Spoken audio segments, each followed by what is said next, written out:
ओम शांति।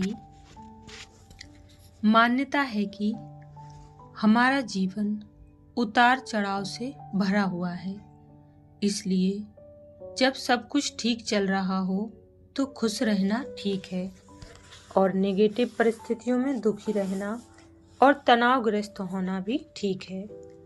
जबकि सच्चाई ये है कि हमारे जीवन में हर दिन अलग अलग परिस्थितियां होती हैं और हर दिन कुछ ना कुछ गलत भी हो जाता है, जिसके कारण हम स्टेबल या अनस्टेबल हो जाते हैं।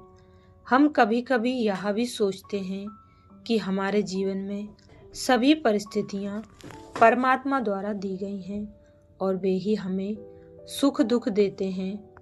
लेकिन जैसा कि हमने पहले के कुछ संदेशों द्वारा जाना कि लॉ ऑफ कर्मा के अनुसार हमारे जीवन में घटित होने वाली सभी घटनाएं, बातें, अच्छी या बुरी, हमारे द्वारा इस जन्म व पिछले कई जन्मों के कर्मों के आधार पर होती हैं।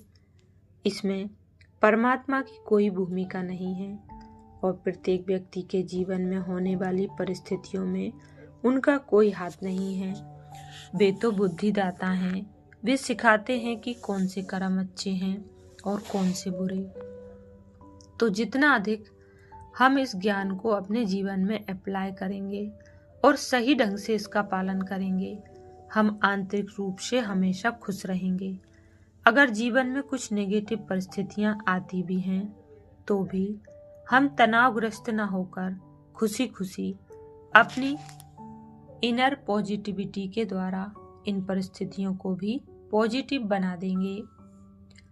अगली मान्यता है, दूसरों के बारे में बातचीत करने से हम सोशल बनते हैं और आनंद अनुभव करते हैं। जबकि सच्चाई यह है कि किसी की कमजोरियों और उनके कार्यों पर बातें करना गपशप कहलाता है। कहावत है कि जहां हमारा ध्यान जाता है वहीं हमारी एनर्जी भी प्रभावित होती है। तो जितना अधिक हम अपना ध्यान और एनर्जी दूसरों पर केंद्रित करते हैं, उतना ही अपनी आंतरिक पॉजिटिव एनर्जी को कम करते जाते हैं और साथ ही हमारी रचनात्मकता और स्किल्स भी प्रभावित होती है। पीठ पीछे दूसरों के बारे में बातें करना उन्हें नेगेटिव एनर्जी भेजता है, उनके साथ हमारे रिश्ते में सकारात्मकता और अच्छाइयों को कम करता है और हमें आनंद के अनुभव से दूर ले जाता है। 8वीं मान्यता है, ईर्ष्या भाव रखने से हम बेहतर करने और ज़्यादा हासिल करने के लिए प्रेरित होते हैं। जबकि सच्चाई यह है कि हम सभी आत्माएं अपने अद्वितीय गुणों और विशेषताओं के कारण सबसे अलग और सुंदर हैं।